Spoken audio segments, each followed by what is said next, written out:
Hello everyone, in this video we will learn how to remove chart line in Google Sheet.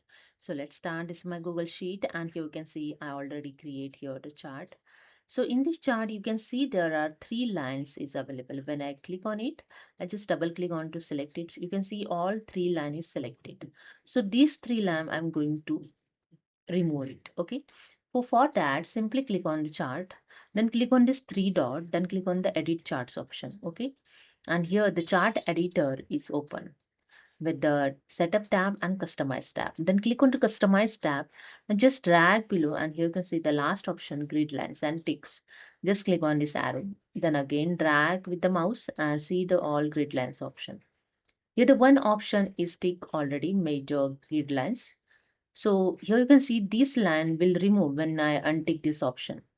I just click on it and you can see here all lines is removed in chart. Okay, so this is the way you can remove the chart lines in Google Sheet. So hope you understood. If you like this video, please subscribe. Thank you so much.